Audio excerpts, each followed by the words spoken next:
Hi everyone. I welcome you to the course of Introduction to Deep Learning. I am Mansi and this is Recitation 0.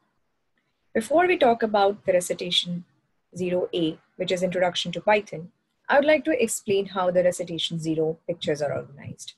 In the first part, we are going to talk about your introduction to Python, NumPy, and PyTorch. In the second part, we are going to talk about your remote machine connection settings, which is like connection to AWS, Colab, and Jupyter. In your third part, we are going to talk about some basic skills that you would be needing for this course. That would be like debugging, visualization, how to use TensorBoard and everything. So let's talk about Python. If you already have Python, just make sure that you have Python 3 and above. But if you don't have a Python installed in your computer, just go ahead on this link and download the latest version. That's just plain simple. In Python, there are many modules or libraries basically that we are going to use.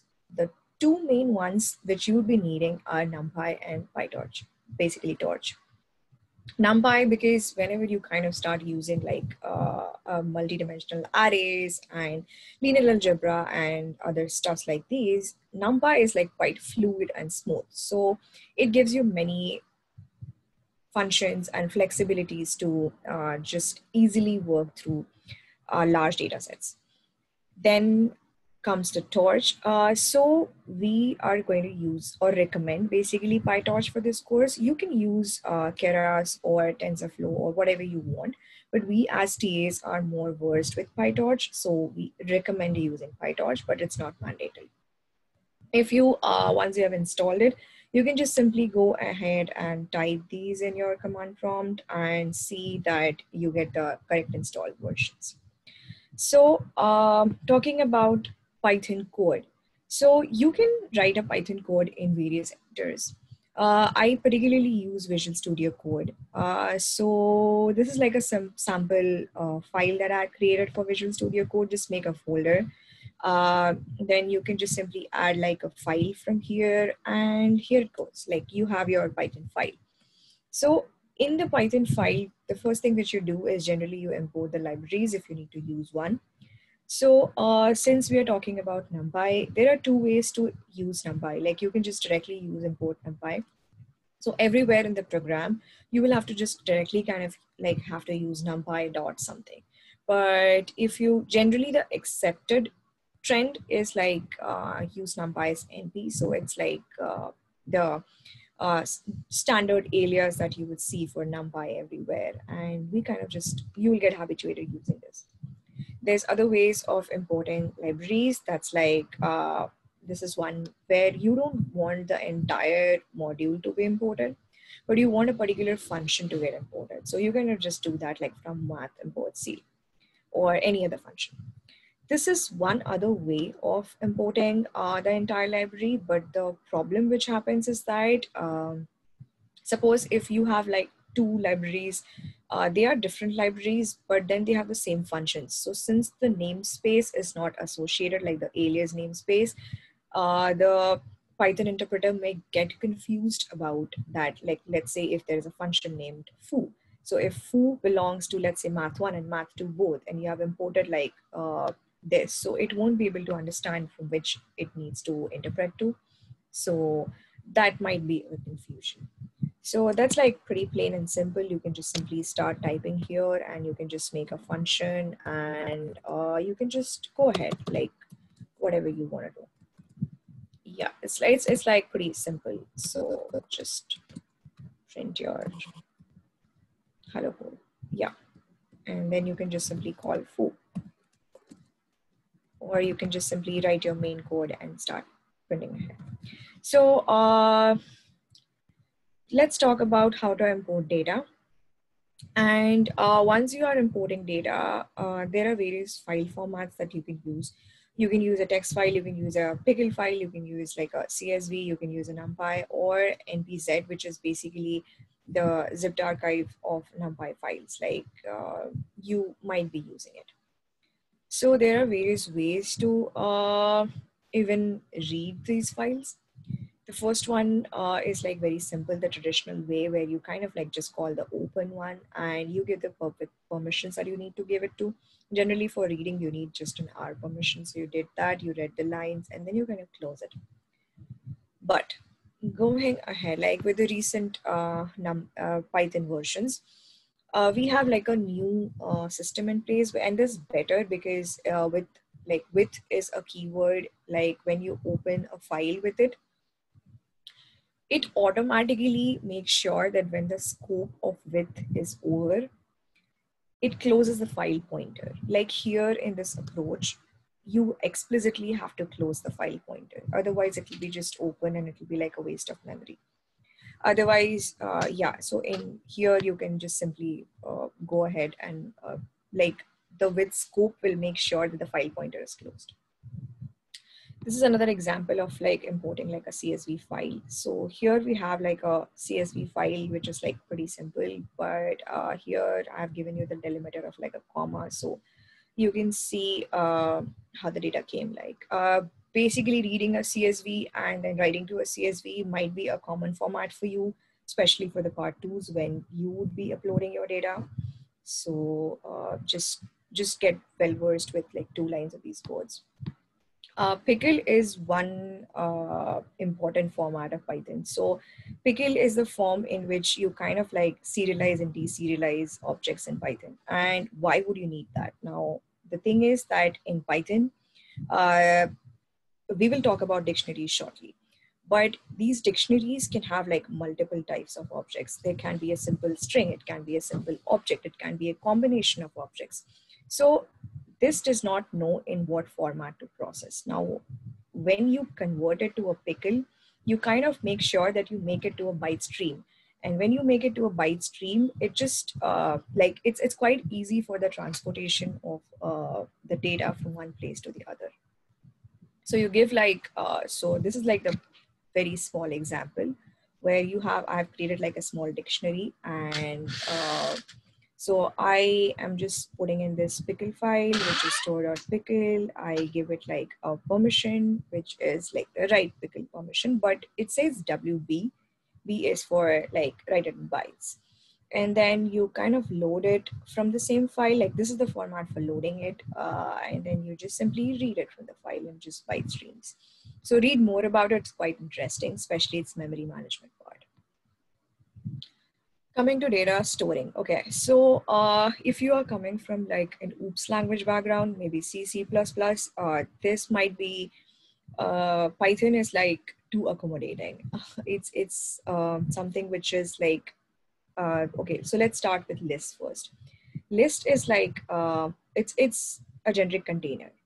It gives you the feel of an array, but it's not exactly an array. Like array is like a static bound thing, but list is anything in Python is not static bound. It's all dynamic bound. So I've just given you an example where initially you have like the same type of list, and here everything is like an int. But in a different type list, you can have like a strings inside it. You can have whatever you want. Like you can have a list inside a list. You can have a like you can have different types of objects inside a list itself. So it gives you an index based thing. So it's like when you print 3, it's like a 0 index thing. So it prints you 89. You can print like a length. So it gives you somewhat like a feel of an array, but it's exactly not an array. And then, so you can kind of change it. It's like not, it's mutable. So once you have like, okay, so right now the same type list is like this. So let's try to change it. So what I did was that in this, since it was just an integer, I kind of like made it to a string. And now when I print, you see earlier it was like 1, but right now it's like I'm new. So yeah, it's you can change it later on. There's no fixed foundation to it until you add some specific keywords. We can talk about that later. These are very small operations which you can do on list, which are pretty simple. Like if you just want to concatenate like 2 simple lists, you can just simply use a plus. And yeah, here I am. Like, okay, So these two lists will get combined, and I can just simply run it for you. Yeah, like two lists got combined, and it's like a pretty simple way. It might not be very memory efficient because it's like it'll not extend the memory to where it was allocated, but it'll make like a new separate memory for you. Same goes with this like star just simply again, it concatenates with the number that you have given. And here, these are like very simple things. Talking about a new data storage type, which is like tuple. So in list, things are mutable, but in tuple, things are immutable. Like once you have assigned a tuple, you can't change it. Like it still gives you like an index-based thing. Like if you have like 2, you can just simply print like foo because it's the same thing. But you can't just simply try to change it. See, you will get an error. Like tuple object does not support item assignment. So that's one thing. If you want something to be like of a const type, you can go ahead with a tuple. This is also the same thing. You can put multiple objects inside it. So these are some very useful functions. Basically, Python works like a sort of a wrapper built on C. So you have many built-in functions here ready to just get utilized. So it's pretty simple. The one thing which you might have to notice is that these may not work if your data types are different. So it's like in the same type list here, if suppose I go ahead and change it, like right now it's just an int, so it'll work. But if I make it like, let's say now this list is simply like a combination of string and a number. And then if I try to like change, like print the min in it, you know, you'll get the error that it's not supported between int and string. So be careful about it. Like there are some restrictions to it, though they are very fluid and efficient. Coming on to the other data type, data structure basically, which is like dictionary. So dictionaries are something which are absolutely so helpful in Python. Like coming from OOPS language background, you would have to use the libraries, like maybe in C++, use a vector, or in like just make a map, whatever. But here in Python, you can just simply go ahead and make a key value paired dictionary. It's pretty simple that way. And the best thing is it need not be like a type bound. Nothing is type bound here. So it can be like something like, instead of this, I can just put a 1. So you can have like multiple things inside it. You can even have a like a small dictionary inside a dictionary. You can have a list inside a dictionary. So multiple combinations sort of work out, and you can build like many type of structures on it. So it's pretty clear. If it's like you search via the key student1, you will get Alice.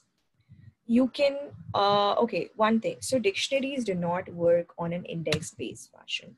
So when I try to do like 0, it won't work. Why? Because it's like it just simply works on a key value paired fashion. So whatever you put inside this, it tries to search for a key. So you will get this key error, like 0 is not here. But right now, if let's say 0 would have been here, it would have worked. So same goes for like student 4. There's no student 4 here, and we are trying to search from student 4. So it just doesn't work. So it'll give you like an error again. Let's try to do that. Yeah, like key error. Basically, key error is something which like whatever you put inside in here, if it's not there, it'll give you a key error. So if you have a key error, you know what to do. This is like, there are very simple functions inside dictionaries. This is like a better way to like a generic better way to write code, because if it's like student 4 is not there, then instead of just getting a key error, you can just simply publish like the error that, you know, student does not exist. You can make it whatever you want. So a better programming practice. Yeah, you can change the key values, like you can change the values of the keys later on. And then comes to object. So objects are like they don't have a value, they just have a key. So they can't be repeated because obviously it's like same values. So you can just, they also, okay, let's try to do that. So yeah, same thing like dictionaries, it does not support indexing.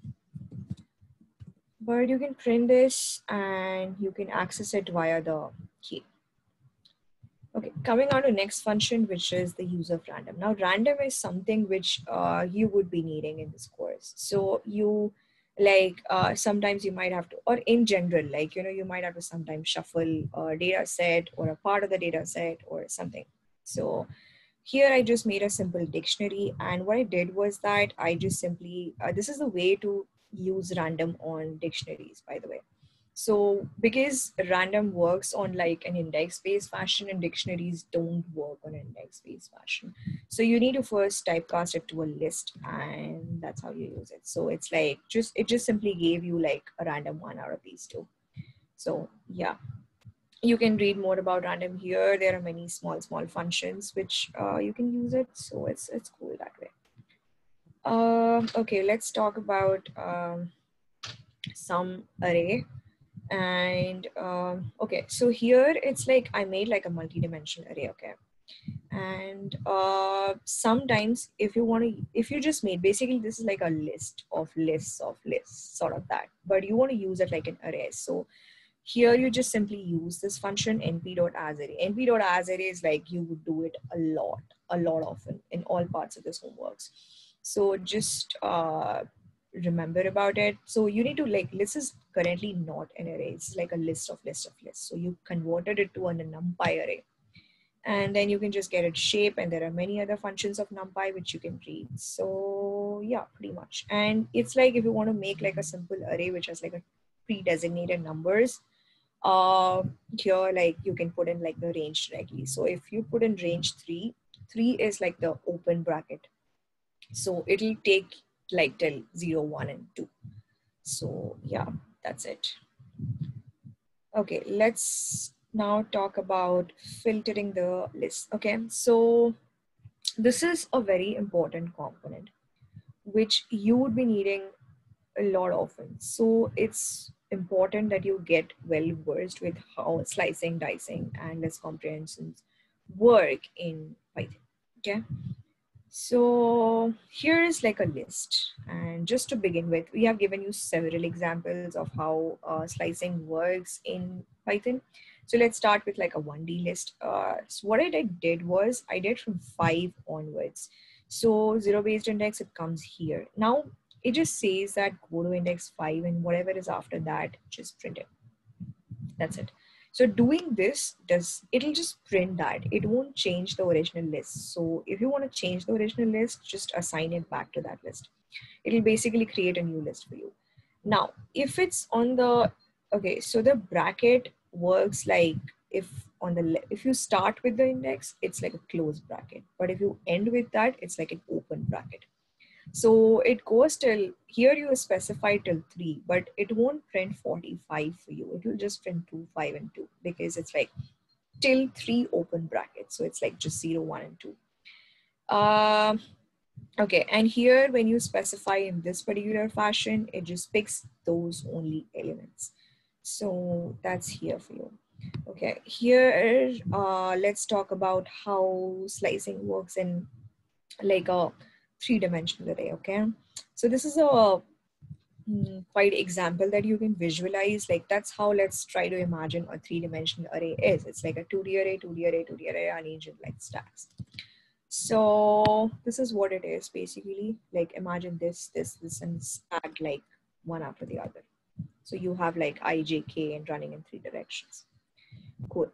So these are like some examples which we have tried to explain you that how does this work. So let's go over this. When you say 0, 2, not colon, remember comma and colon.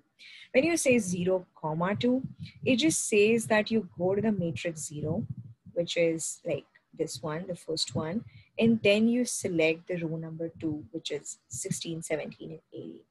But if you did like 0, 2, 2, you're basically saying that you go ahead and select the matrix like 0, 1, and 2. Okay, sorry, I just need to run this. Oh, okay. Just hold on for a moment.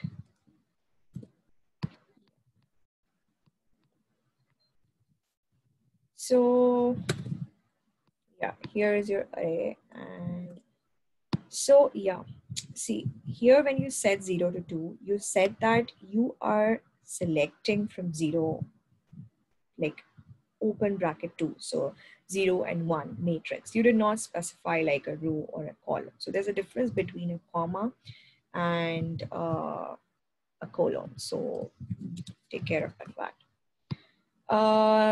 Okay, so this is like another example where you kind of like, okay, since it's a three-dimensional array, this scope can go in 3 directions.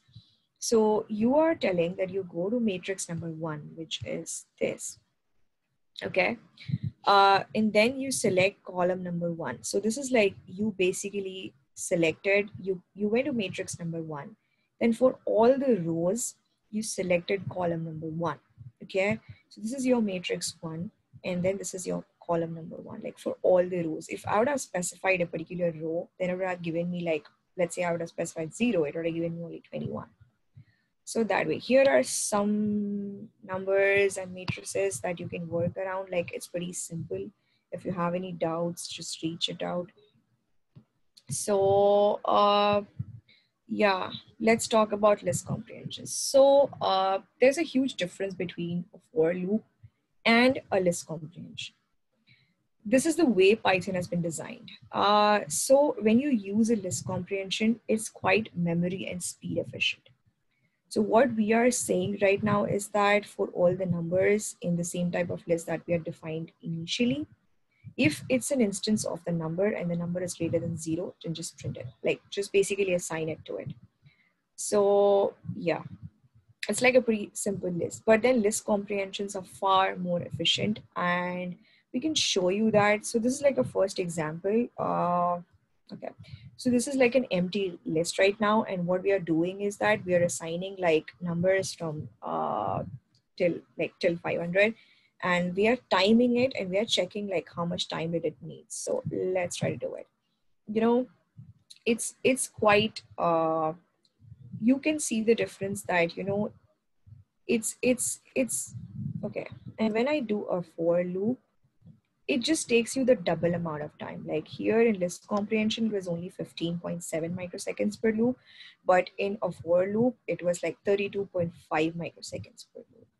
So you can, it's quite interesting to read about it actually. I don't want to digress from the topic, but when you read about it, you can see that how the memory management happens so that list comprehension becomes so fast. So whenever you get the opportunity to use like a list comprehension, please do that. Okay, coming on to classes. Classes is something which you would be using a lot again.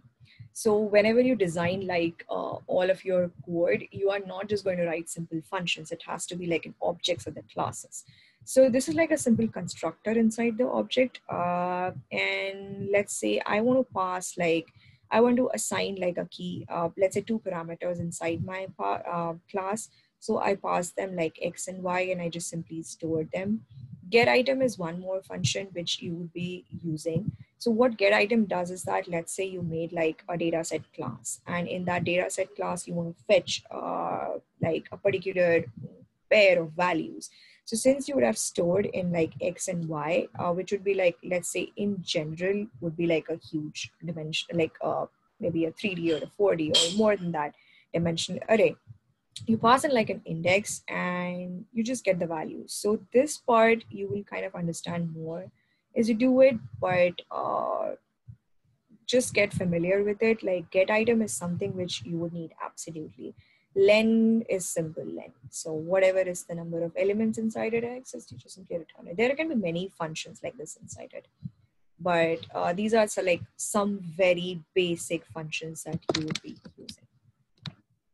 Coming on to the last part, which is debugging. Now, debugging is something which should be like on your fingertips, and that's something where, you know, there'll be many times where you would be getting memory error, we would be getting index errors, and you can't, like, this is the only way basically where you can, you know, just put PDB, see what is happening one after the other in the loop, and then you would see that, oh, this call should have been gone here, or after slicing my array dimension should have been like this, but it is like that. So that's when you come to see that, that's how I can debug. So yeah, that's like the last part of it. So these are like the very few functional statements, like you can type a next or just end for it. Step, quit, breakpoints, like you can read more about it here at PDB, but yeah, PDB is quite useful. Like you can just put in like whatever you want in any particular iterations, and you can see step is something when you go inside the function. N is something when you just want to step out of it. Yeah, and if you want to set a breakpoint, you can set a breakpoint. It's quite efficient that way. So I hope you would read more about Python, and that's it. Thank you so much.